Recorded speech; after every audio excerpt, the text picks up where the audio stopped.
mungkin banyak yang buta ya, terutama waktu awal kemarin, banyak yang ngerasa bahwa saham itu cuma sekedar beli jual gitu. Cuma sebenarnya kan banyak hal yang harus dipikirkan kembali. Di saham tuh nggak sesimpel dengan analisa biasa, tapi ada beberapa hal lain yang harus sebenarnya dipantau lagi, yang beberapa hal lain yang sebenarnya harus dikonsider ulang Ya, sebelum kita ngerasa bahwa oke, kita memutuskan untuk membeli sebuah saham tersebut. betul. Setuju banget nih aku sama kakak. Mungkin sebelum kita ngebahas ke arah sahamnya ya kak, mungkin aku boleh nanya-nanya sedikit dulu nih sama Kak Alfredo. Ini kan kakak sering banget ya nge-share soal saham dan lain-lainnya gitu. Itu kakak Ya, ada tim kah atau sendiri atau gimana tuh kak? yang aku share di IG tuh semua konten tuh dan segala macam tuh semua sendiri. Gak ada tim, gak ada orang lain, tapi ada satu desainer yang memang kalau misalnya mau bikin konten ya memang ada desainer yang oke, tolong bikinin desain seperti ini ya, maksudnya dengan konsep dengan materi dari aku gitu. Karena kan Hmm, saham itu sebenarnya kan kita melihat sosok ya, kita melihat mungkin lebih ke arah orangnya dibandingkan emitennya atau segala macamnya. Jadi tetap balik lagi idenya harus muncul dari pembuat kontennya gitu. I see. Oke. Mm. Kalau Kak Fredo sendiri, ini lebih apa nih? Kalau buat analisa saham lebih teknikal kah, fundamental kah? Oke, sebenarnya fungsinya masing-masing berbeda ya. Jadi kan Ya, kita sebagai orang yang menganalisa, kita nggak boleh bias dengan satu hal. Kita nggak ya, boleh bias dengan, oke, kita nggak pakai fundamental doang, itu nggak boleh. Oke, kita pakai teknikal doang, itu nggak boleh. Tapi memang ada orang yang fokusnya hanya belajar ke teknikal, ada orang yang fokusnya hanya belajar ke fundamental. I Nah, see. sebelum kita memutuskan, sebaiknya kita pilih dulu. Kita pahami dulu. Oke, fundamental fungsinya buat apa? Misalnya fundamental fungsinya buat kita melihat perusahaan ini bidangnya ngapain sih? Manajemennya siapa sih? Pergerakannya bagaimana sih? Laporan keuangannya bagaimana? Nah, di sana kan kita melihat, oke, fungsi fundamental adalah seperti itu. Nah, tetapi ketika kita berbicara teknikal, di mana teknikal ini sebenarnya bisa di-apply-kan nggak cuma di saham, tapi juga di beberapa tempat lain. Ya, di teknikal ini kita melihat bahwa, oke, kapan sih waktu kita untuk membeli sebuah saham tersebut? Kapan kita memutuskan bahwa teknikal ini, oke, saham ini udah di harga yang murah untuk kita memutuskan untuk beli. Nah, jadi kalau disuruh pilih, ya jujur aja lebih pilih ke teknikal. Cuma kalau misalnya apakah hanya menggunakan teknikal, ya tentu saja tidak. Kita menggunakan dua-duanya. Ada teknikal dan juga ada fundamental.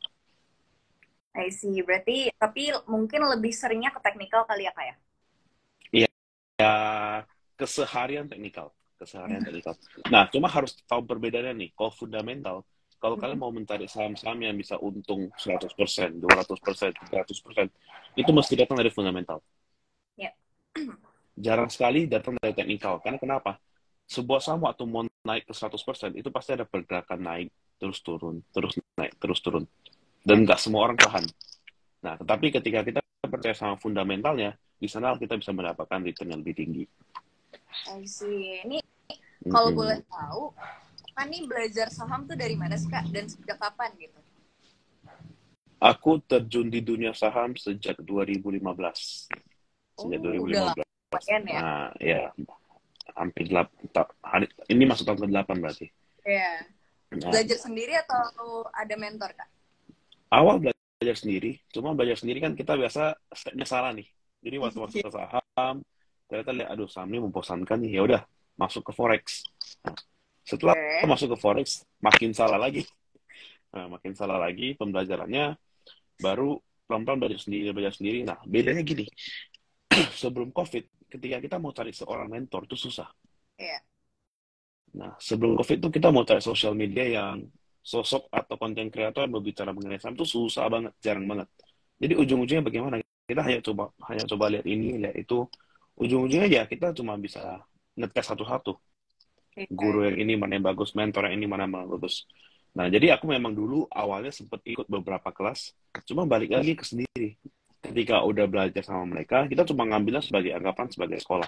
Nah, jadi cari mentor Hmm. yang benar-benar cuma ngajarnya sebagai kayak guru sekolah, bukan bukan ngejual kayak anggapannya ini pasti cuan, ya nggak bisa. Nah, jadi Iya. kita cari yang ngajarin begitu, sisanya kita yang praktekkan ulang. Nah, dari hasil sekolah, kayak sama deh, kita pergi ke sekolah, SMP, SD, SMA, Ya. kuliah. Nah, kita kan cuma mengambil ilmu. Tapi apakah Hmm. menjamin bahwa kalian bakal langsung sukses? Kan enggak juga. Yes. Ujung-ujungnya balik ke kita sendiri, waktu kita kerja bagaimana, kerajinan kita bekerja bagaimana, apakah kita bertemu dengan environment yang bagus, apakah kita belajar lebih dalam lagi mengenai pekerjaan kita. Nah, di sana lebih penting dibandingkan waktu masa-masa kita pembelajarannya gitu. Betul, betul. Aku setuju banget sih. Jadi kalau misalkan emang kita dapat ilmu gitu ya dari seseorang, baik dari mentor atau dari platform manapun lah ya gitu, itu harus kita pelajari lagi gitu ya. Iya, lebih baik Dipraktekkan dipraktekkan juga sendiri. ya. Mm-mm. Benar-benar. Benar. Kayak ini kalau Kak Fredo sendiri, kalau di saham itu kakak lebih fokusnya kemana nih Kak? Lebih ke value-nya kah? Ke growth-nya? Atau apa nih? Kalau sekarang ya, paling jujur aku paling suka dengan yang namanya manajemen. Itu benar aku paling penting. Dari dibandingkan value, growth. Ya growth memang penting. Sedangkan Mhm. kalau kita berbicara mengenai value, value itu mungkin lebih ke arah mencari saham yang murah gitu. Nah, Hmm. sedangkan saham yang murah ini kan nggak selalu ada. Saham Iya. yang murah ini nggak selalu terjadi setiap bulan, setiap hari, enggak. Tapi kan mungkin waktu terjadi krisis kayak kemarin COVID 2020, nah di sana kita ketemu saham value, kita ketemu ASI di mana PBV 0,3, ya di sanalah kita benar-benar harus, oke, ini value company gitu. Iya. Nah, tetapi ketika udah ekonomi recover, kita menunggu saham value, itu agak susah. Nah, Hmm. itu agak susah. Jadi kita sekarang lebih ke arah mencari, kalau di fundamental yang berbicara mengenai value, growth, income, segala macam, yang paling menarik menurut gue adalah dua. Yang pertama adalah manajemen. Siapa sih owner dari sebuah perusahaan tersebut? Oke. Apakah owner ini masih benar-benar somebody yang bakal mengembangkan bisnisnya, somebody yang benar-benar bakal menjaga baik perusahaannya, itu yang pertama. Dan yang kedua, kita melihat prospektus dari perusahaan ini ngapain, arahnya kemana. Nah, Hmm. Oke. contoh yang paling signifikan kita melihat bisnis-bisnis yang berbau energi, coal, Hmm. batu bara, itu kan pada mulai berpindah arah tuh, mau Hmm. menjadi green energy, anggapannya gitu. Ya, sebuah energi yang lebih bersih. Nah, Ya. di sana kita melihat sebuah prospektusnya. Apakah prospektus perusahaan ini bagus? Apakah bakal berhasil? MDKA yang kemarin akhirnya masuk ke bisnis nikel. Nah, prospektusnya bagaimana? Nah, itu sebenarnya sebuah dari fundamental mending kita fokus ke sana. Karena kenapa? Indonesia ini masih negara yang berkembang. Indonesia Ya. belum kayak Amerika yang negaranya oke udah maju, udah berjalan semua. Enggak. Kita di Indonesia masih banyak resource, masih banyak sumber daya. Di mana ini sebuah anggapannya kita kan difokuskan sama ekspor. Iya. Nah, kita banyak sumber daya sendiri. Jadi otomatis kita mencari perusahaan-perusahaan yang bisa menggunakan sumber daya tersebut untuk menghasilkan sebuah keuntungan untuk mengembangkan negara. Iya. Tuh. Ya, I see, I see. Tapi ini kan berarti ngebahas sedikit lah ya soal tadi ini kakak juga mention nih ada energi ya, sektor energi itu kan yang emang dikit lagi, gak dikit lagi sih OTW lah ya, bisa dibilang OTW yang bakal menggunakan energi terbaharui lah ya bahasanya gitu. Nah, menurut kakak gimana nih kak sektor-sektor ini nih? Kan dikit lagi juga banyak apa sekarang udah banyak tuh yang kayak kendaraan listrik, terus kayak mereka tuh mulai mengarah ke sana juga nggak sih? rata-rata iya. Kedepannya, terutama tahun 2024, harusnya semua sektor bakal berubah menjadi ke arah sektor yang lebih ke arah digital, ke arah listrik, ke arah yang berbeda dengan tahun-tahun sebelumnya. Uh, terus, sorry tadi beberapa pertanyaan ada yang kepotong, ada yang tiba-tiba ngepost videonya. Oh, ini jadi maksudku kayak kan kalau misalkan kita ngelihat tadi yang kakak mention tuh sektor energi itu bakal berubah lah ya Ya, arahnya gitu kan tadi kakak mention. Nah, kalau menurut kakak gimana nih untuk saat ini di awal tahun ini apakah prospektusnya akan oke atau gimana tuh? oke, untuk tahun ini kemungkinan di sektor energi itu masih bakal memberikan sesuatu ya. Kalau kita bandingin dengan harga sekarang ya, karena Mm-mm. kan harga sekarang itu sebenarnya menurutku lumayan harga yang bagus buat saham-saham energi seperti Adaro, Indica dan segala macamnya. Kenapa bagus? Karena memang harga sekarang itu kan udah koreksi lumayan dalam nih, terutama dari awal Januari sampai sekarang koreksinya lumayan dalam. Nah, sedangkan harga batu bara kita tuh masih bertahan di level 300-an lebih. Nah, dengan paling Mm. simpelnya kita kalau membandingkan dengan konsep dari laporan keuangan, ya paling simpel gini. Beberapa tahun lalu harga Adaro memang nggak segini, tapi harga batu bara berbeda jauh. Iya. Nah, paling simpelnya begitu. Jadi ya kita melihat saham-saham energi sebenarnya masih ada kesempatan untuk mencari posisi dengan buy on weakness gitu. Nah, karena kan kita lihat juga memang coal ini lagi banyak masalah nih. Batu bara ini lagi banyak masalah, terutama kayak minggu lalu kalau nggak salah, yang berita Australia udah boleh dipakai coal ya. Nah, Oh iya. otomatis kan itu bakal berdampak gede sama Indonesia. Iya. Nah, so di sana kita melihat bahwa ya oke, even though terjadi seperti itu, pasti bakal ada koreksi. Nah, tetapi ketika harga coal masih bertahan, sedangkan coal itu menurutku masih suatu energi yang masih bakal digunakan ya, sampai at least terakhir tuh tahun ini, Iya. at least. Nah, kalau udah selesai, baru kita mulai switch ke portofolio, kita switch ke emiten-emiten yang cenderung memiliki prospektus yang lebih bagus lagi ke depannya. Oke, I see, I see. Berarti bisa dibilang hold dulu sebentar lah ya, nggak apa-apa ya?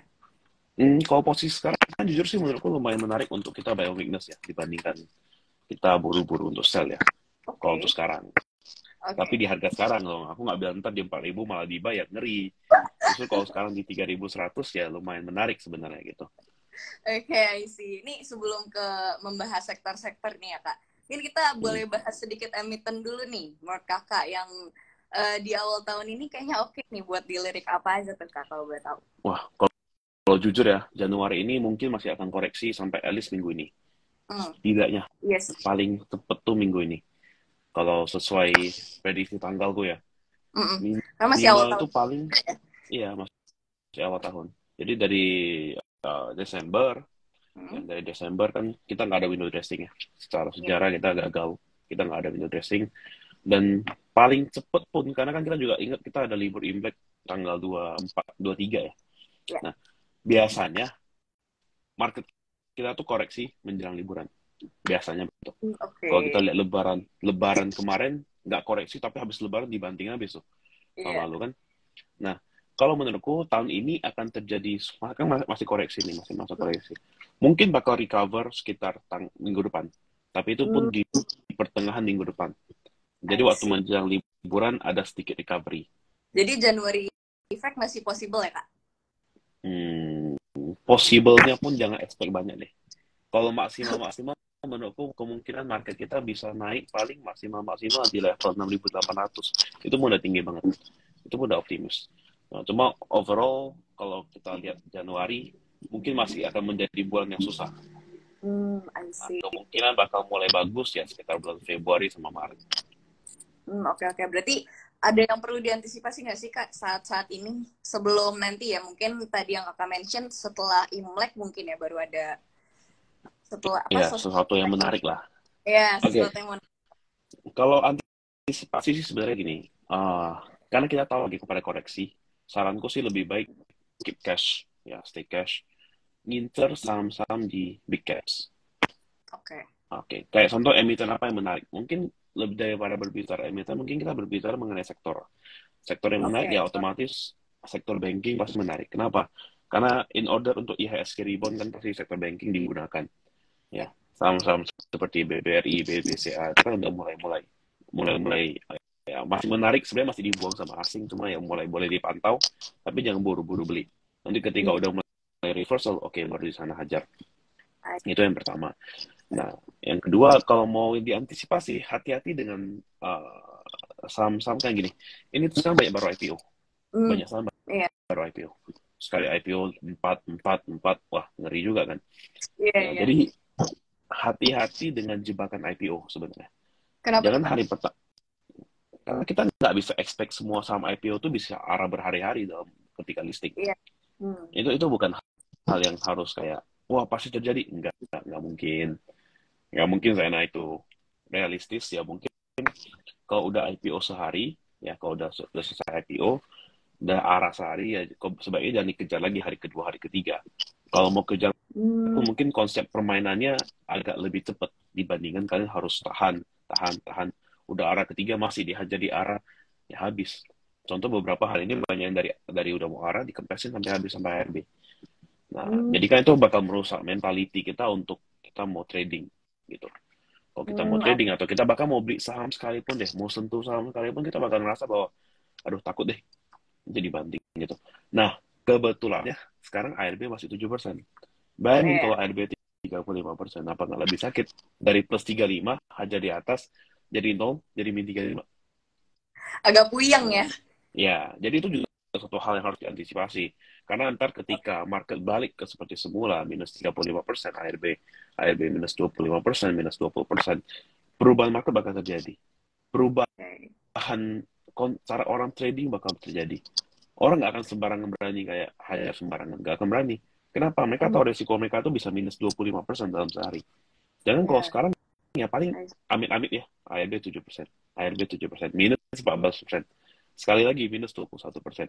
Hari keempat arah, balik 25% langsung cuat. Nah, nanti nggak bakal begitu. Which is, dalam waktu dekat, pasti harusnya ada perubahan adjustment. Karena kan kita udah mulai WFO semua, kita juga PPKM udah mulai selesai, bakal balik ke seperti semula. Kita tinggal menunggu ekonomi kita recover, kita tinggal menunggu rupiah kita menguat, maka kita akan bagus kembali. I see, mantap banget nih. Aku mau nanya nih Kak, dari sekarang berarti ada nggak sih Kak saham-saham yang lagi Kakak lirik terus kayak Kakak taruh di watchlist Kak? Kalau watchlist, aku lagi watchlist yang terutama ya, itu pasti saham-saham big caps. Saham-saham yang RQ45, terutama banking, dan juga sesuatu seperti Astra, Goto juga bahkan di watchlistku. Karena menurutku Goto tuh udah lumayan dalam dan level sekarang tuh lumayan kejaga banget. Tinggal tunggu momen, tinggal tunggu dikasih penurunan sekali bisa beli, bisa mulai masuk lagi. Karena kan kita nggak mau hajar di kala market sekarang, market yang lagi penurunan gini, kita jangan buru-buru masuk. Kita nunggu tiba-tiba ada bantingan, kita baru masuk. Itu lebih menarik. Dikasih harga murah, kita masuk. Nah, energi something related seperti Adaro, Indi. Energi aku nggak main banyak, karena kan banyak banget pilihan seperti ITMG, PTB, dan segala macam. Nah, cuma ya fokusku cuma mungkin di Adaro sama Indika. Dan satu lagi otomatis saham-saham yang berbau emas. Kita lihat harga emas lagi pada naik-naiknya. Emas yang berbau nikel, emas yang berbau copper, yang bercampur-campur tangan, gitu. Inco, MDKA. Nah, itu saham-saham yang ada di watchlist sekarang. I see, wah. Ini ya, lumayan banyak ya. Sebenarnya nggak banyak, karena kan aku ngomongnya sektor, jadi gantung pilihannya yang mana nih. Iya Nah, sih, jangan bener. sampai salah pilih gitu. Kayak misalnya aku ngomong banking, misalnya pilihanku tuh contoh BRI ya. Jangan malah aku pilih BRI, cuma kalian karena dengarnya banking, kalian malah memilihnya misalnya bank-bank kecil nih, bank-bank nggak jelas nih. Misalnya bank-bank yang lain gitu. Iya, itu tuh jangan sampai mislead ya jatuhnya. Iya, jadi memang balik lagi, kenapa nggak cuma teknikal yang penting, fundamental juga penting. Kalian harus tahu bisnis dari perusahaannya bagaimana. Iya, betul. Ini kan tadi kakak sempat mention Goto ya, dimana Goto termasuk dari saham teknologi. Yang dimana juga saham teknologi itu tuh akhir tahun kemarin tuh lagi turun-turun banget tuh, Pak. Nah, menurut kakak gimana nih? Apakah bakal naik lagi? Apakah kalaupun emang naik lagi kapan gitu kira-kira?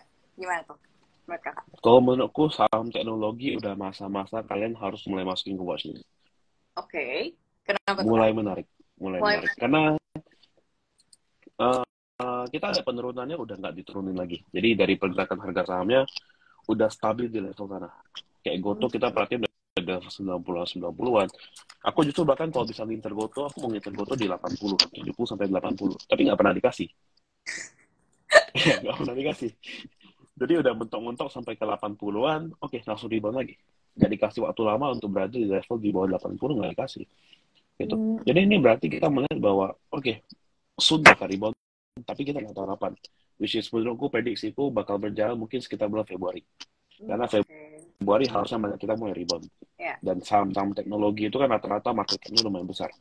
Nah, balik lagi, teknologinya harus dipilih nih apa aja, jangan sembarang dibeli gitu.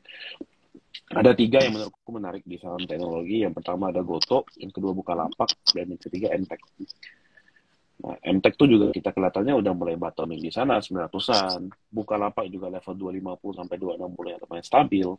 Nah, otomatis di sana kita melihat bahwa saham-saham teknologi ini kalau misalnya masih mau turun, ya mestinya turunin aja, kenapa di sideways-in. Kenapa dikasih dijaga di sana ya. Jadi mulai menarik, momentum juga mulai naik. Secara analisa teknikal juga sebenarnya kalau kita melihat ada teori yang namanya exaggerated divergence. Nah, itu udah mulai terjadi juga di sana. Gitu.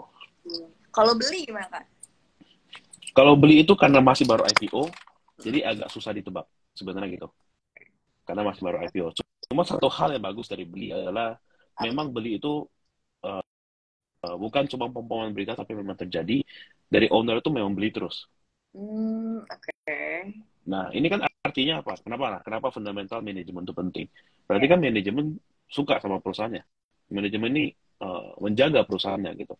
Makanya masih dibeli terus sama mereka. Nah, yang itu beneran terjadi di data kita melihat secara broker summary ya. Itu memang masih terjadi.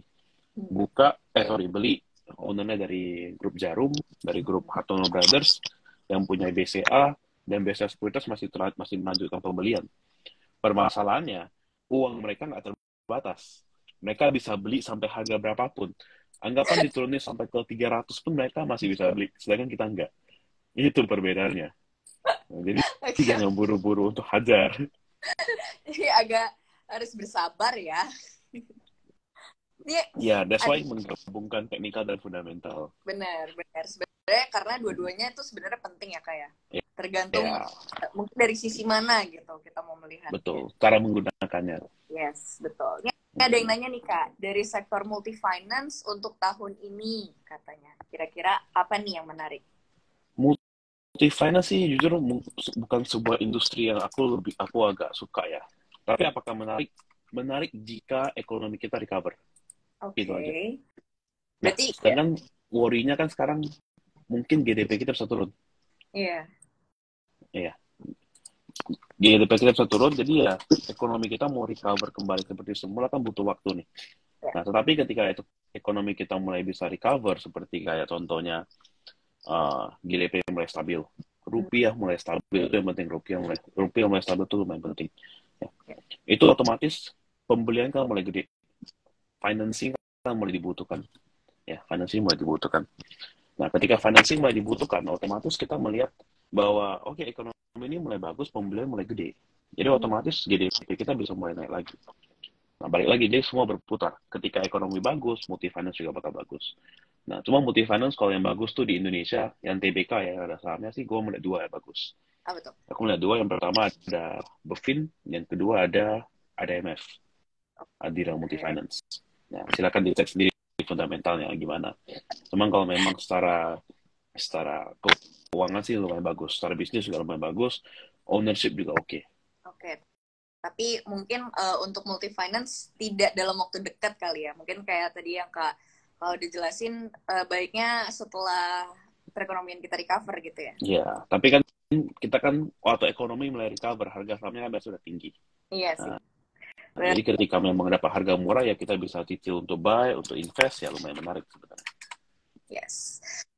By the way, nih kalau misalkan baby dan teman-teman yang lain mau nanya, boleh langsung di kolom komen atau di question box. Nanti aku sampaikan ke Kak Alfredo. Itu ya. Ini aku yang mau nanya lagi nih, Kak. Kalau tadi kan kita udah bahas lumayan banyak ya, apa yang akan terjadi perkiraannya. Tapi khususnya mau nanya nih, Kak. Kalau di Q1, menurut Kakak akan ada kejadian apa nih? Kalau kejadian sih sebenarnya gini ya, kita sekarang kan lagi kesulitan di masalah suku bunga. Ya, lagi kesulitan di masalah suku bunga. Jadi otomatis Q1 ini mungkin bakal menjadi market yang membosankan. Market yang bergoncang, market yang kemungkinan ke arahnya sideways. Ya. Kenapa? Karena memang kan prediksinya, kita nggak usah ngomong jauh-jauh dulu, kita lihat dulu dari sisi Amerika. Sisi Ya. Amerika, prediksinya kan naik sampai 5% tuh suku bunga kan. Ya. Nah, akan terjadi keajaiban jika terjadi pivot. Itu keajaiban. Nah, maksudnya pivot adalah, nggak jadi naik deh. Kita stabil aja, kita stay. Nah, itu Oke.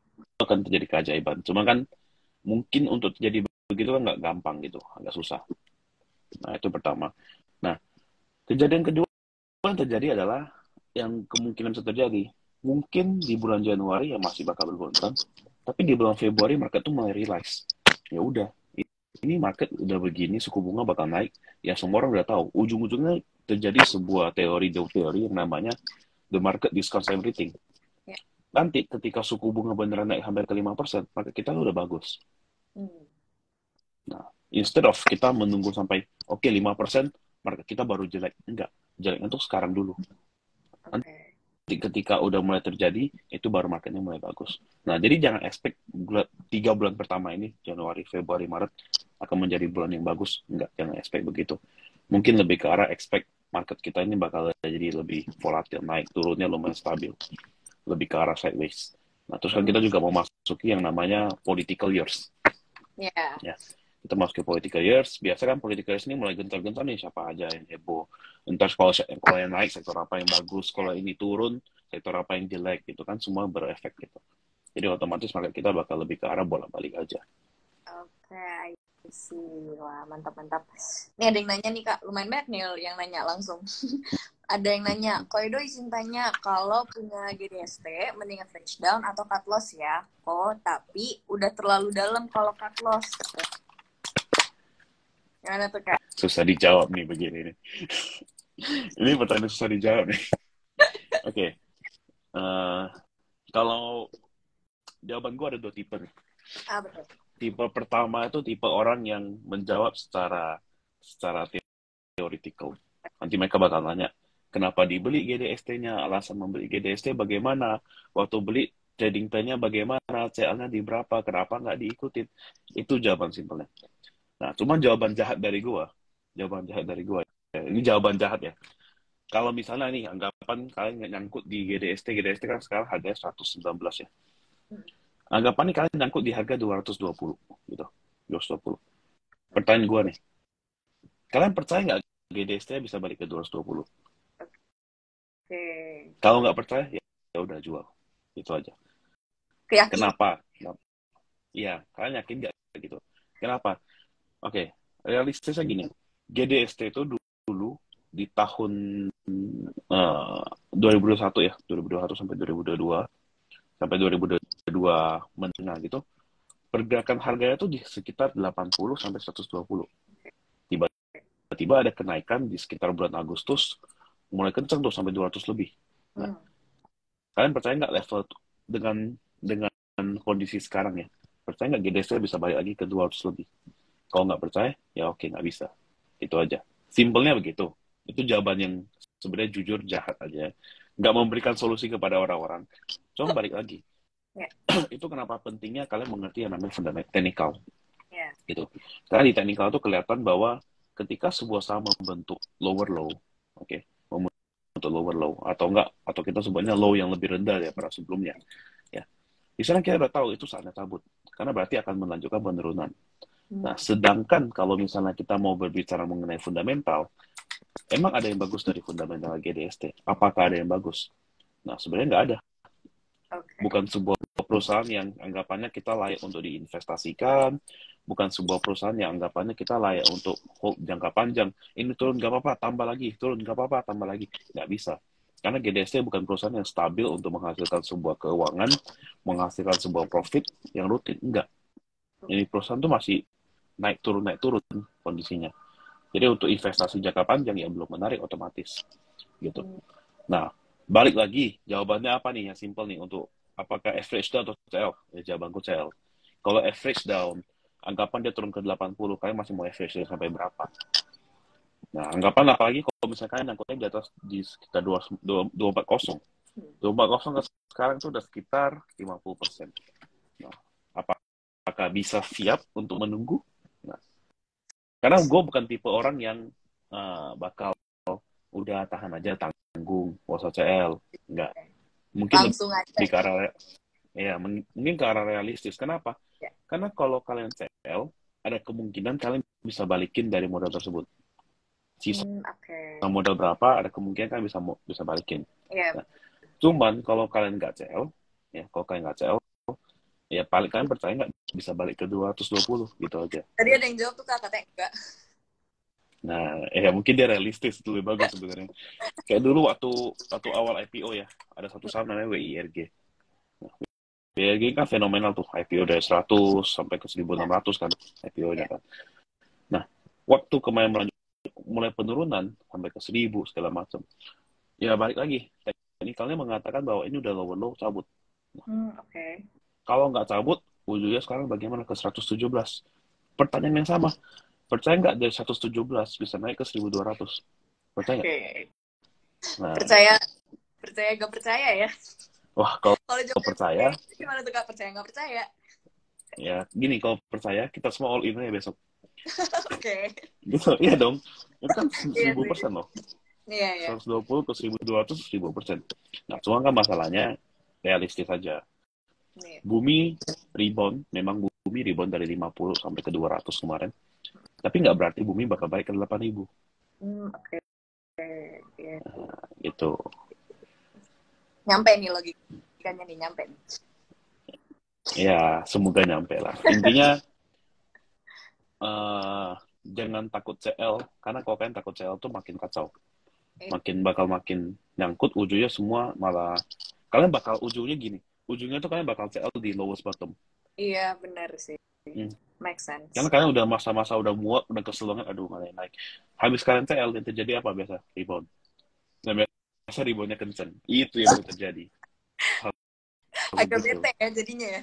Iya, jadi udah gak mau saham lagi deh. Nah, balik lagi.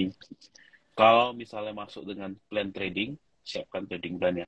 Masuk dengan plan investasi, pasti ini perusahaan benar, manajemennya bagus, keuangannya bagus, baru kalian layak invest. Cara CL invest bagaimana? Lihat laporan keuangan selanjutnya. Kalau udah nggak sesuai target, udah nggak sesuai prediksi, udah cabut dulu. Ganti ke instrumen investasi, atau ganti ke emiten yang lebih bagus. Tuh. I see.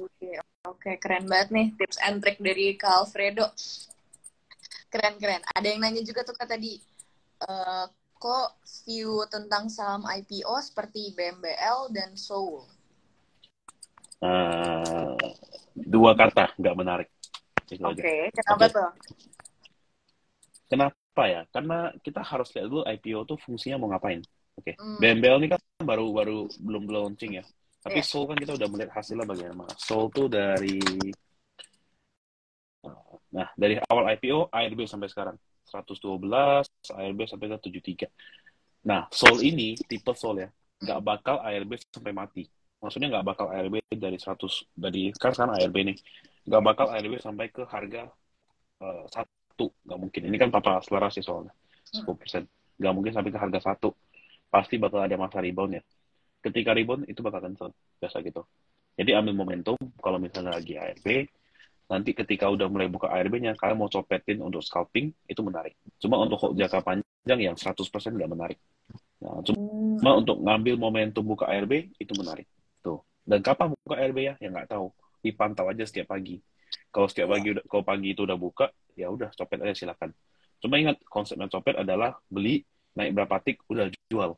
Jangan kayak malah rakus, aduh masih bisa naik nih, tahan terus, ujungnya ARB lagi, makin sakit.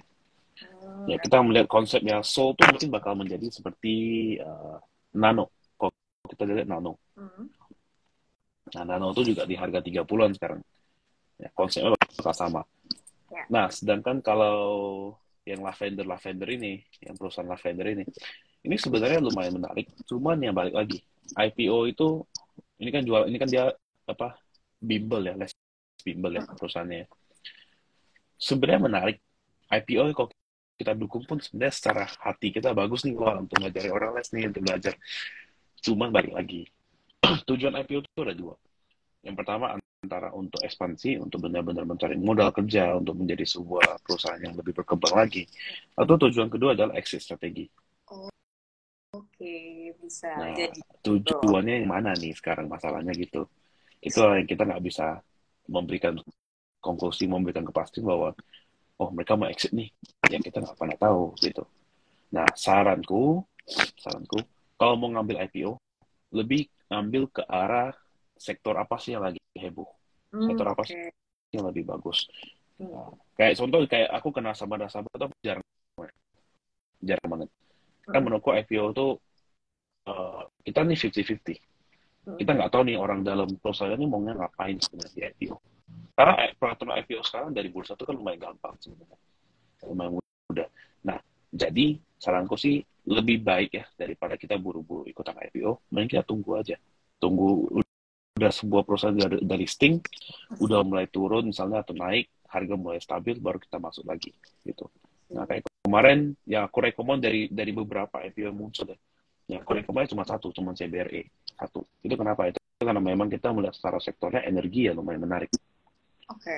Nah, cuma ada beberapa lain yang muncul seperti Suni, CBPE, Soul, Elite, Beer. Itu ya kita nggak berani.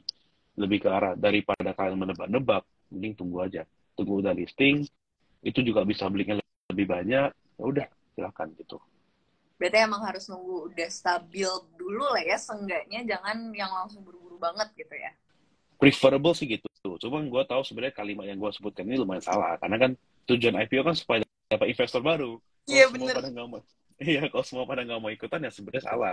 Cuma realistisnya untuk kalian sebagai investor yang baik, kalian sebagai trader yang baik, kalian harus membuka mata bahwa IPO ini nggak semuanya bisa menjadi kayak ADMR, nggak Iya. semuanya bisa menjadi kayak WIRG. Bahkan IPO sekarang justru aja bisa arah sehari ya, Mm-mm. tanpa drama ya, maksudnya tanpa drama itu buka langsung arah gitu. Iya. Itu jarang banget terjadi sekarang, Hmm, jarang iya banget. sih. Nggak kayak Memang. dulu, dulu kan kayak buka arah, buka arah, buka arah, buka arah. Nggak ada drama turun dulu baru naik lagi, drama turun naik Iya. lagi, nggak ada. Nah, karena kebanyakan IPO, ya menurutku posisinya mending kita wait and see. Nunggu posisi yang udah murah, yang udah mulai reversal, kita ambil momentum.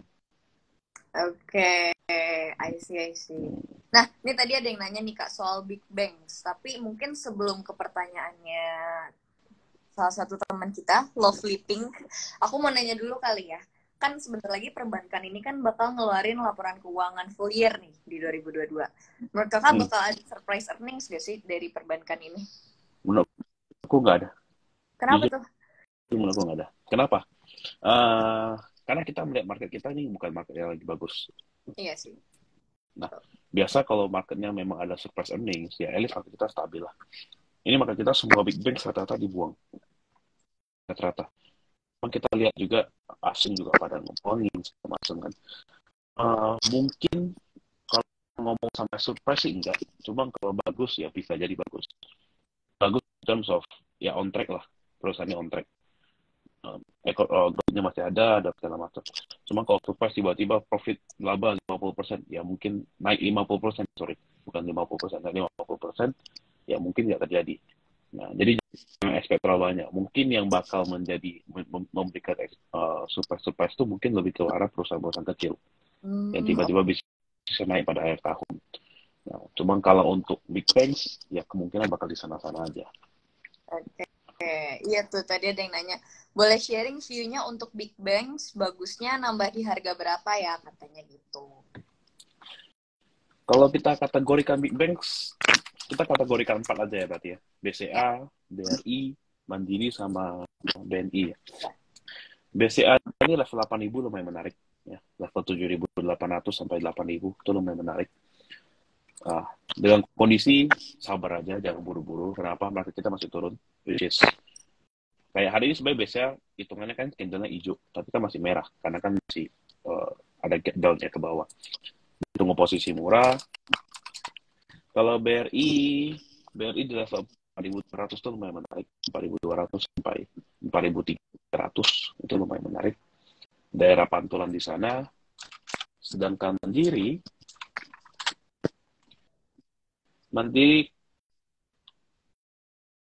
Mandiri bisa turun ke sekitar 8.400. Itu baru daerah menarik ya. Itu kan daerah cicilan yang kalau pertanyaannya bagus nambahnya di berapa ya. Nah, Iya. di daerah sana itu lumayan menarik. Karena kita perhatiin pembuangannya Mandiri ini lumayan gede nih beberapa hari ini. Oke. Dari semua bank, Mandiri salah satu bank yang paling gede pembuangannya. Jadi ya kemungkinan bisa dapat di sekitar 8.300 itu lumayan menarik. Nah, sama juga yang biasa, bank yang biasa pergerakannya paling kenceng itu kan BNI sama Mandiri ya. Nah, Iya. BNI juga konsep situasinya tuh sekarang agak mirip sama Mandiri, di mana pembuangannya lumayan dalam, dan kemungkinan bisa menjadi menarik ketika kita bisa mendapatkan di level 8.100 sampai 8.200. Nah, itu untuk Oke. dua bank itu. Jadi prefer untuk sekarang nggak ada yang di posisi buy, lebih tunggu ke arah bawah aja. Kalau bisa pelit ya pelit aja dulu, nggak usah buru-buru. Gitu. Oke, agak hold dulu ya, sebentar ya. Iya, Tapi nah, kalau wait and see lah. ya, tapi kalau kakak sendiri ada nggak sih kak jagoannya di perbankan? Jagoanku kalau untuk invest tuh BRI. BRI ya? Ya, kalau untuk mengambil momen trading itu BNI. Kenapa tuh? Karena biasa BNI sama Mandiri itu lebih kenceng. Oh, Nah, oke. Kalau mau ngambil Mandiri sama BNI, suruh pilih salah satu, sebenarnya sama aja jumlahnya. Kalau gerak bareng itu, Ya. sama aja. Nah, cuma kan kemarin yang bedanya tuh, kenapa aku pilih BNI? Karena BNI itu belum lewat 10.000. Mandiri I see. sempat lewat 10.000. Itu Ya. alasan alasan ngomongnya alasan bego lah, ngapainnya gitu sebenarnya. Nah, kalau invest kenapa BRI? Karena memang BCA tuh menurutku udah terlalu gede. Hmm. Walaupun nggak berarti jelek ya, nggak berarti jelek. BCA itu masih bagus banget buat diinvest. Cuma untuk invest kan mungkin lebih ke arah investasi yang lebih ke arah agak uh, terlalu konservatif lah gitu, anggapannya gitu. Kenapa bisa begitu? Karena kalau kita ngomong BCA, ya, kalau kita ngomong BCA, kan market itu udah paling gede. BRI nomor 2, ya, kemudian Bian, ya, nomor 2, nomor 3 lah ganti-gantian gitu. Nah, otomatis kita melihat kesempatan BRI masih bisa naik, walaupun nggak setinggi BCA, tapi lebih bisa naik. Ya. Dan bisnis lebih ke arah UMKM, lebih ke arah mikro, itu juga lebih bagus, lebih menarik. Tapi BCA juga bagus, cuma yang memang pergerakannya lebih maksimal aja dibandingkan BRI. Oke. Oke, I see. Ini suaranya agak putus-putus, sinyalku yang nggak oke atau gimana nih, Kak? Hmm, suara kakak oke sih, Suara aku aman kah? Soalnya tadi aman. Kakak agak nge-freeze sedikit terus lanjut gitu loh. Dan sekarang udah oke Oh, sih. Udah aman, udah aman. oke. Oke. Lanjut nih, Kak. Ada yang nanya, kok waran CBRE turun terus dari high 50 sampai 7? Sekarang apakah untuk waran tidak ada rebound? Katanya. Sebenarnya bukan nggak ada rebound, kita kan perhatiin CBRE juga hari ini ARB. Ya. Jadi in order untuk sebuah waran naik itu kan induknya juga harus naik ya. Itu pertama. Nah yang kedua, subscription-nya waran tuh kan ada. Jadi di waran tuh kan ada tanggal kapan bisa ditebus gitu kan. Kalau tanggal tebusnya belum ada, mau sahamnya naik, itu nggak ada korelasi di mana sahamnya naik, warannya harus naik. Itu perbedaannya. Jadi kalau CBRE gitu, kayak tipe CBRE waran, kalau kalian mau main, ya otomatis main copetan aja, selalu tik, cukup selalu tik, cabut, selalu tik, cabut. Kan dari harga 6 ke 7 itu kan lumayan kerasa tiknya. Jadi instead of kayak harus tahan lama, ngikutin harga induk, ya jangan. Karena subscription-nya belum start, belum mulai. Jadi harga naik, harga CBRE bisa sampai ke 500 misalnya. Warannya pun nggak berarti harus sampai ke 100. Warannya itu bisa ke 20 ya udah oke sebenarnya. Kenapa? Karena memang 50 itu kan terjadi karena waktu IPO. Baru IPO, buka dia naik, oke bisa 50. Cuman kalau misalnya mau sampai lanjut lagi, itu nggak ada korelasinya. Jadi jangan Hmm. terjebak bahwa, wah IPO-nya nih, baru IPO nih masih bagus nih, beli waran nih. Enggak. Nah, memang CBRE waran tuh lumayan menarik. Ya, cuman kalau misalnya kalian salah cara mainnya, ya malah nyangkut jadinya. Jangan hold terlalu lama gitu. Oke, ya mungkin bisa menjawab ya untuk Komanggar 1. Nih aku mau nanya sedikit dong Kak soal sektor properti kan kemarin juga sempat turun ya. Mm. Nah, menurut Kakak gimana tuh Kak? Apakah bakal tahun ini atau gimana tuh? Properti itu sektor yang sebenarnya, nah kalau kalian tadi ngomong soal value, ngomong soal value company, itu ada di properti sebenarnya. Ya. Nah, value company, perusahaan yang murah, ya anggapannya kayak, mau cari perusahaan apa sih yang benar-benar murah? Ya itu properti. Tapi balik lagi, properti itu salah satu perusahaan yang paling gampang di IPO-in sebenarnya. Oke. Oke. Jangan salah pilih. Pilihlah perusahaan properti yang benar-benar bagus, BSD, CT Ciputra, Sumarekon, itu yang bagus gitu. Bahkan sekelas Agung Podomoro aja menurutku masih di level kedua gitu. Nah, jujur value ya, murah Hmm. iya. Lagi pertanyaannya, kalian berani hold berapa lama? Kalau misalnya dapat harga bagus, kayak contoh sekarang kita ngomong BSD ya, di Hmm. harga 905, bisa dapat di harga 890 aja ya, misalnya gitu. Nah, itu sebenarnya menarik. Nah, cuma balik lagi, kita nggak tahu kapan mulai naiknya, dan kita nggak tahu bisa naik setinggi apa. Ya. Nah, sekarang kita melihat yang penting dari properti adalah sekarang konsisten dari penjualan itu bagus. Pengembangan dari properti itu bagus. Nggak ada kasus-kasus terjadi kayak, nah balik lagi, manajemennya harus penting. Ya. Banyak properti bermasalah di manajemen. Itu. Oh iya. Oke. Iya kan? Ada satu kasus Contohnya yang kita tahu di kayak apartemen. hmm, Gimana? Sorry. ya kayak mungkin bisa disebutin nih kayak contohnya siapa gitu.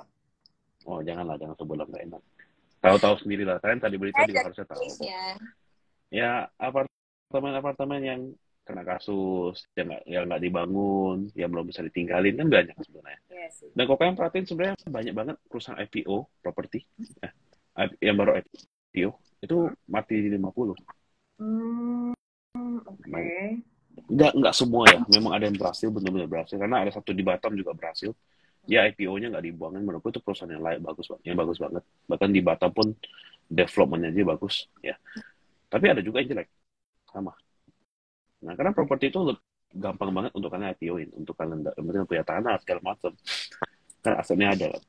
Lumayan gampang untuk di properti, untuk di IPO kan. Nah, kalau kita lihat baru-baru aja, bahkan di satu properti yang baru IPO tuh ada, kalau nggak salah, apa ya kemarin, baru aja satu, cuman juga udah mulai kacau. Udah kayak kelihatan tanda-tanda mau ke arah 50 gitu. Oke. Jadi kan kelihatan, nah, kayak contoh nih kemarin nih, yang paling baru ya. Sebentar, ada nih, paling baru-baru aja.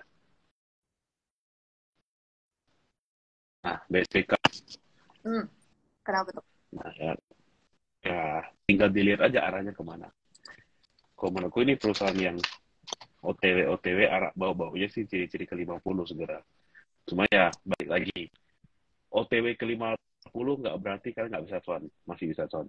Ya. Cuman cara mainnya aja bagaimana. Sama untuk apakah invest nih perusahaan properti nih bagus nih, udah murah nih 150, kemarin pernah di 360, boleh beli nggak? Bisa bagger nih, ya analisa sendiri. Nggak ada perusahaan IPO yang layak di invest tuh nggak ada. Ya. Maksudnya nggak ada, kenapa? Karena dia baru IPO. Jadi Ya. jangan buru-buru decide, oke aku mau invest di sini, jangan. Mungkin Gitu.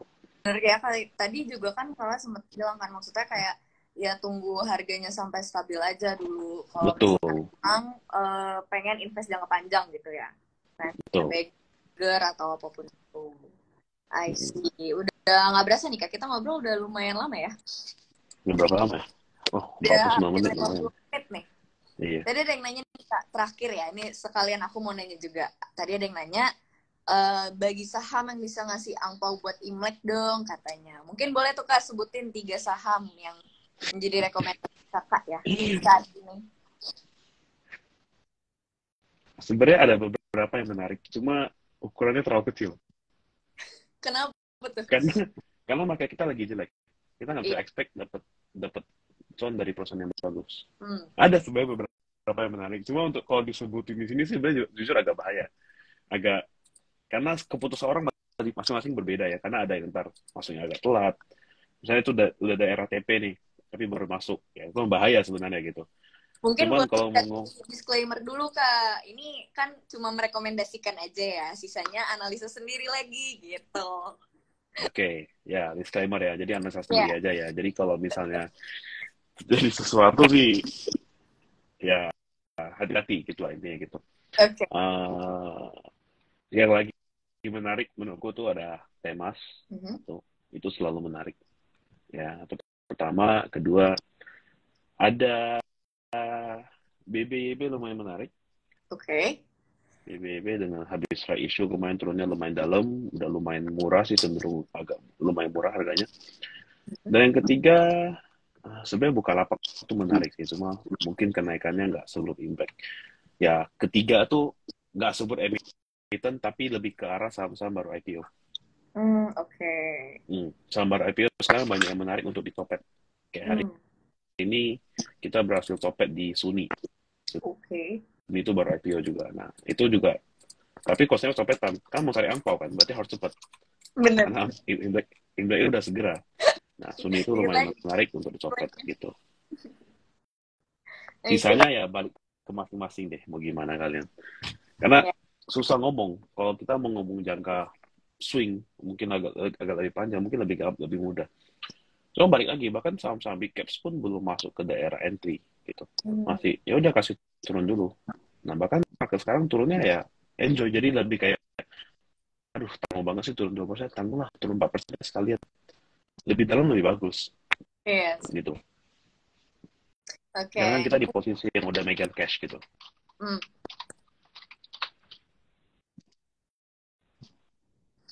Nah, ini mungkin pertanyaan terakhir nih Kak, dari yoga_astawa. Di sini aku akan tutup pertanyaan ya. Kok BBTN masuk di harga sekarang aman nggak? Udah di dekat harga RI-nya. Apa nih ngetiknya? Ya, gitu. Agar Untuk isunya. BBTN lah ya.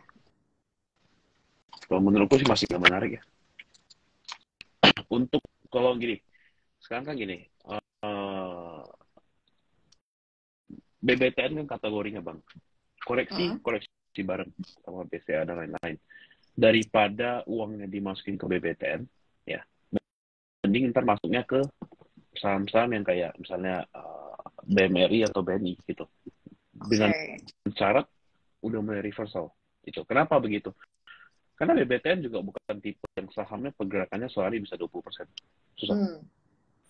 Nah, jadi dengan risk and reward yang mirip-mirip, dengan tipe pergerakan yang mirip-mirip, lebih baik, lebih menyarankan untuk masuknya ke big caps yang saham-saham bank seperti itu, kayak Mandiri, BNI, itu lebih menarik. Kenapa? Atau juga sama-sama bank, sama bank negara, sama-sama BUMN. Kenapa harus milih yang BBTN? Dan harus ingat, bisnis BBTN itu gimana? Kalau cari tahu, bisnis BBTN itu lebih ke arah penyaluran kredit. Dari rumah-rumahan. Nah, kan properti kan nggak gitu bagus. Properti bukannya bisnis yang sangat menarik. Jadi lebih baik kita ke arah yang korporat, kayak Mandiri, seperti BNI, gitu. Itu lebih menarik.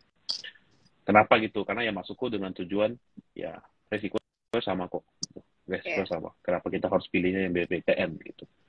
Nah, tapi kalau ngomong harga, ya memang harganya di sekitar 1145 itu lumayan menarik. Itu aja. Sekitar 1030 sampai 1140 lah. Itu lumayan menarik. Karena dari teknikal, daerah supportnya. Ya, sih. Oke, mantap banget nih. Udah aku close dulu kali ya. Mungkin nanti kalau misalkan buat teman-teman atau baby-baby yang masih mau nanya-nanya, boleh langsung ke IG-nya Kak Alfredo ya. @alfredogusfirly ya Kak ya? Iya. Sering ada question box kok. Silakan deh kalau mau nanya. Mantap. Atau boleh juga langsung follow IG @bebasinvestasi. Di Twitter kita juga ada, di TikTok juga ada. Sama kok username-nya bebasinvestasi juga. Mungkin segitu dulu kali ya Kak. Kita ngobrol-ngobrolnya. Terima kasih banyak Kak Alfred udah sharing-sharing, ngebahas banyak sektor dan juga mungkin next time kita bisa ngobrol lagi kali ya Kak. Boleh, sama-sama. Semoga menjadi sebuah pembelajaran bagi para audiens.